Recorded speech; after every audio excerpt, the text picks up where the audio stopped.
So it's been it'll be almost 2 months now, since that happened. And I will not say that I am 100% okay and moved on. I'm not. I'm still grieving, and there are a lot of things that I'm still trying to handle. But for the most part, my life has gotten back on track, and I feel like I'm going to be okay. Not feel like, I am going to be okay. I keep making moves to make myself better and to learn from this experience. And some nights I still have a hard time sleeping, and I think about that last conversation, and I think about how my boyfriend of 3 years cheated on me with my best friend of 10 years. But I take solace in the fact that I will never have to feel that way again. I will never have to feel as low as I did in that moment. I will never have to relive that conversation.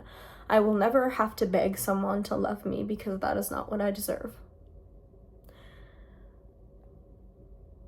I was doing things to get back on track for my life, and I do not want to be with somebody who will find somebody else because I am taking care of myself, because I'm not giving enough. I will never put myself in that situation ever again. And I'm still hurting, and I'm okay with that. I'm glad that I'm hurting now, because I know one day I will feel so much better, and it's freeing to know that I will never have to feel that way again, because I will never put myself in a situation to feel that way again.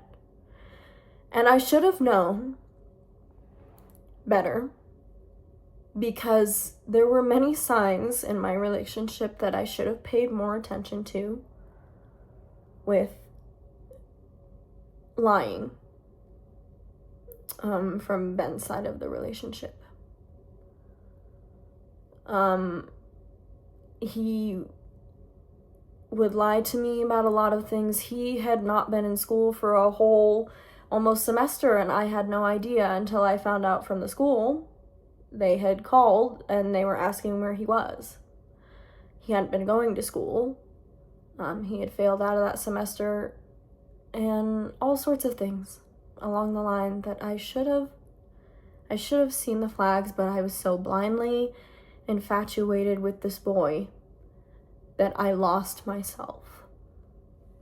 And I let things slide that should not have slid. I should have known. But I don't blame myself, because now I'm grateful that I can see those things before they blow up like they did now. And I know this video is probably cringe, and nobody probably cares, but I was able to transfer to the Starbucks here. I love it. I love my job. I love what I do. Being a barista is fun. I love my coworkers. Obviously, I miss my old store, but I am glad that I was able to transfer here. I had to transfer back down as a barista, but a new shift supervisor opened up at my store, and I'm like, let me jump on that, because I want to be a shift supervisor so bad again. I was doing my business degree at Casper College. I'm still online trying to finish out this semester. But I'm actually going to transfer into plant sciences here at Sheridan College, which is something I was so interested in, but I didn't move here or pursue that because I wanted to stay in Casper with the people who I thought loved me. And now I can pursue plant sciences, which is great because I already have a lot of the business stuff down. And I've done a lot of semesters for business, and I am excited to do something I joy and apply that knowledge that I've learned. But there's a lot of good things happening here. I'm making friends. I'm currently looking for a new apartment for myself. I'm staying with my mom right now. And don't get me wrong, I love my mom. I'm super grateful she's letting me stay here. But I'm ready to learn how to be alone.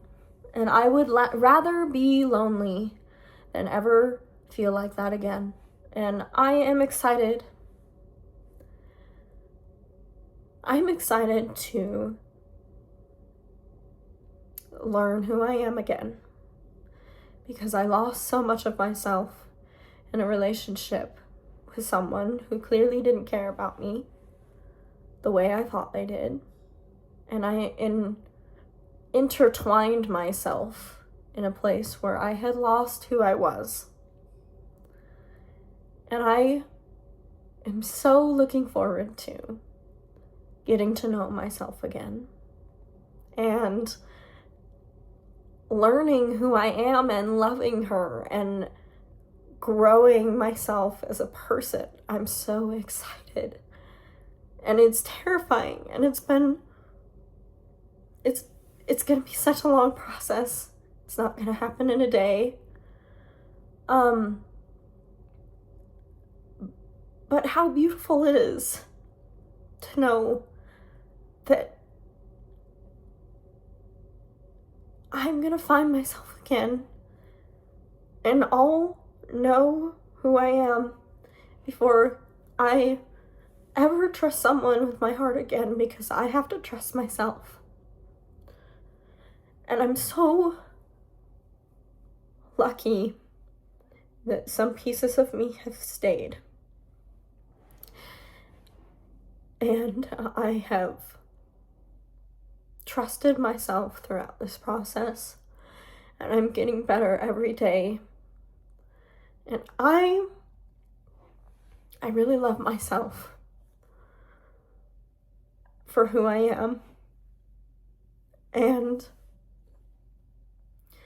I've been doing a lot of work. I'm taking anxiety meds, and I'm going to therapy, which I was going to therapy before, but now I feel like I really needed it. And I just think about who I was a couple months ago, and who I was as a young person, and who I was as like little me.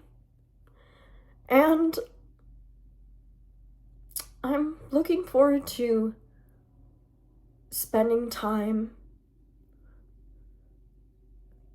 growing myself into the woman that I want to be for the rest of my life, and who I will be proud of.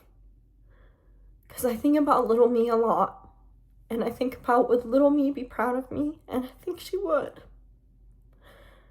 And I'm sorry if that's stupid, and I don't even know what I'm talking about, really. But I think little me would be proud of me, that I walked away to save what I have of myself, that I didn't completely lose myself. That I knew better to protect myself in that moment and give myself a chance to rebuild.